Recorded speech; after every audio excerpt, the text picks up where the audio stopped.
नमस्कार दोस्तों, स्वागत है आपका मेरे चैनल पे। हमारे एक सब्सक्राइबर का मुझे कमेंट आया है कि अगर किसी की मृत्यु हो जाए तो उसके बैंक में जो पैसा है, उसके कितने अकाउंट हैं, तो वो पैसा किसी और को, उसके फैमिली मेम्बर को मिल सकता है या वो पैसा डूब जाएगा, या वो पैसा कैसे मिलेगा और किसे मिलेगा। इसी टाइप का कुछ क्वेश्चन उन्होंने किया है। तो आज की वीडियो हमारी इसी विषय में होने वाली है। तो आइए शुरू करते हैं। जब भी आप बैंक में सेविंग बैंक अकाउंट या करंट बैंक अकाउंट या फिक्स डिपॉजिट या कोई और अकाउंट खुलवाते हैं, तो आप जब भी अकाउंट ओपनिंग का फॉर्म भरते हैं तो उसमें एक प्रश्न पूछा जाता है कि आप अपने नॉमिनी का नाम बताइए या नॉमिनी का नाम फिल कीजिए या नॉमिनी की डिटेल दीजिए। तो ये नॉमिनी क्या होता है? नॉमिनी होता है वह व्यक्ति जिसे आप निर्धारित करते हैं अपना अकाउंट खुलवाते समय कि आपकी मृत्यु हो जाने के बाद वो पैसा किसे मिलेगा। ये पूरी तरह से आप पर निर्भर करता है कि आप नॉमिनी बनाते हैं या नहीं बनाते। कुछ अकाउंट्स में नॉमिनी बनाना अनिवार्य होता है और कुछ में नहीं होता। अगर आप नॉमिनी नहीं बनाते तो भी आपका अकाउंट खुल जाता है, इसमें कोई प्रॉब्लम नहीं आती। लेकिन यदि आप नॉमिनी सेलेक्ट कर देते हैं, निर्धारित कर देते हैं, तो आपके और आपके परिवार को आपकी मृत्यु के बाद धक्के नहीं खाने पड़ेंगे, बैंकों के चक्कर नहीं लगाने पड़ेंगे। उनको बहुत आसानी से आपका पैसा मिल जाएगा। यदि आपका अकाउंट 5 साल, 10 साल या 20 साल भी पुराना है, या फिर आपने 10 दिन पहले खुलवाया है और आपने नॉमिनी सेलेक्ट नहीं किया, तो आप बाद में भी नॉमिनी ऐड कर सकते हैं, क्योंकि नॉमिनी कभी भी बदला जा सकता है, कभी भी निर्धारित किया जा सकता है। तो इसके लिए अगर आप कुछ इनमें से कोई ऑप्शन चुनना चाहते हैं तो आपको अपने बैंक जाकर नॉमिनी निर्धारित करना पड़ेगा या बदलना पड़ेगा। तो मतलब कि सीधी बात है, तो इसके लिए आपको अपनी ब्रांच में जाना पड़ेगा, जो आपका बैंक है उसकी मेन ब्रांच जो होगी, जहाँ आपने अकाउंट खुलवाया होगा। बहुत से लोग हैं जिनका अकाउंट काफ़ी पुराना हो जाता है और उस टाइम उनको पता भी नहीं था कि नॉमिनी कैसे निर्धारित किया जाता है, कैसे बनाया जाता है। तो वो भी अभी भी बैंक में जाकर नॉमिनी बना सकते हैं। तो आइए आपको बताते हैं कि अगर किसी व्यक्ति की अगर मृत्यु हो जाती है तो उसके सेविंग अकाउंट में कितना पैसा रखा हुआ है, उसके परिवार वाले वो पैसा कैसे निकाल सकते हैं, कैसे उस पैसे को लेने के लिए क्लेम कर सकते हैं, ये हम आपको बताते हैं।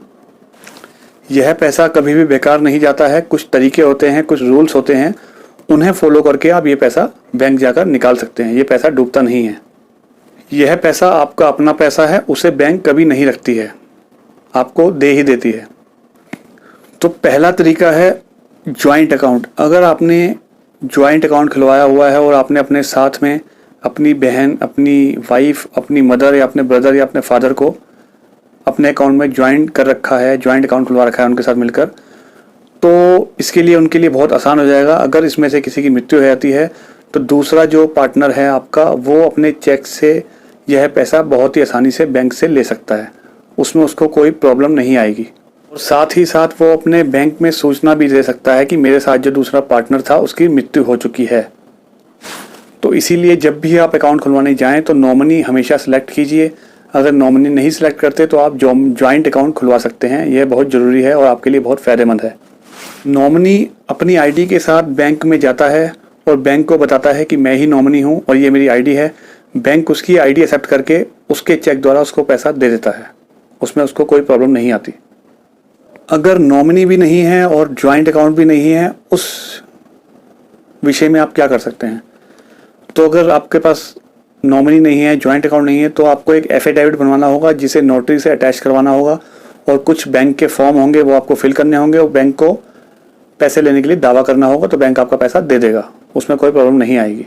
और मान लीजिए कि आपके किसी की मृत्यु हो गई है और आपको पता ही नहीं है कि उसके अकाउंट में कितने पैसे थे, या फिर उसका किस बैंक में अकाउंट था, क्या अकाउंट नंबर था, चेकबुक कहाँ पड़ी है या कुछ भी है। तो ऐसे स्थिति में क्या होता है?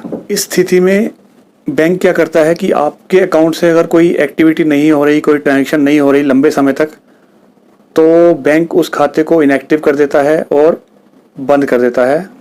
कुछ टाइम पीरियड होता है बैंक का, कुछ रूल्स होते हैं, लेकिन वो काफ़ी लंबे होते हैं। लंबे समय तक ऐसा कहने की बात कर रहा हूँ। अगर कोई दावेदार नहीं है तो, या उसके पास कोई अकाउंट नंबर या उसके बैंक अकाउंट का कुछ डिटेल नहीं है, तो इस स्थिति में ऐसा होता है। यदि भविष्य में कोई व्यक्ति उस मृत व्यक्ति के अकाउंट में उसके बैंक वालों को जाकर अपनी प्रस्तुति देता है कि मैं उसका कानूनी वारिस हूँ, कोई कागजात पेश करता है, कोई एफिडेविट पेश करता है तो बैंक उसके अकाउंट में, उसके सेविंग अकाउंट में सारा पैसा ट्रांसफ़र भी कर सकता है। इसके लिए आपको सबूत देने होते हैं। तो कुल मिलाकर बैंक में जमा पैसा कभी भी डूबता नहीं है, मर जाने की स्थिति में या कभी भी पैसा नहीं डूबता। बस सिर्फ आपको नॉमिनी बनाना होता है ताकि आपको बाद में परेशानी ना हो, या जॉइंट अकाउंट बनाना होता है। और एक क्वेश्चन ये भी आता है, क्या नाबालिग बच्चे को या नाबालिग व्यक्ति को नॉमिनी बनाया जा सकता है? तो इसका जवाब है जी हाँ, आप किसी भी नाबालिग बच्चे को, व्यक्ति को नॉमिनी बना सकते हैं। इसके लिए नॉमिनी के ऑप्शन के साथ उसके गार्डियंस का डिटेल देना जरूरी होता है। तो यदि किसी व्यक्ति की मृत्यु हो जाए तो उसका पैसा उसके नॉमिनी को दिया जाएगा, चाहे वो नाबालिग हो, लेकिन उसके गार्डियंस जो साथ जाएंगे उसकी अनुपस्थिति में, तो उसके बालिग गार्जियन की आपको डिटेल देनी होती है। अब एक बात यह भी आती है कि नॉमिनी एक से अधिक कर दिए गए हों तो इस स्थिति में क्या होता है? बिल्कुल, नॉमिनी एक से अधिक भी किए जा सकते हैं, लेकिन एक बैंक अकाउंट में एक ही नॉमिनी हो सकता है। अलग अलग बैंक अकाउंट, 2 अकाउंट अगर होंगे तो आप अलग अलग नॉमिनी सिलेक्ट कर सकते हैं। तो ये थे कुछ सोल्यूशन जिससे आप मृत व्यक्ति के बाद भी उसका पैसा निकाल सकते हैं। मुझे आशा है कि जिन व्यक्तियों ने ये प्रश्न पूछा था उनको इसका जवाब मिल गया होगा, और जिन्होंने नहीं पूछा उनको भी यह नॉलेज हो गई होगी कि मृत व्यक्ति का भी पैसा निकल जाता है, डूबता नहीं है। तो यदि आपको वीडियो थोड़ा सा भी अच्छा लगा हो तो लाइक का बटन जरूर दबाइए, और अगर आपने हमारे चैनल को सब्सक्राइब नहीं किया तो चैनल को सब्सक्राइब भी कीजिए, ताकि हम आगे भी आपके लिए ऐसी वीडियो लाते रहें। और बेल का आइकॉन जरूर दबाइएगा, बेल का आइकॉन ना भूलिएगा। तो दोस्तों, आज के लिए बस इतना ही। आगे भी आपके लिए ऐसी यूज़फुल वीडियो के लिए हम वीडियो लाते रहेंगे। धन्यवाद।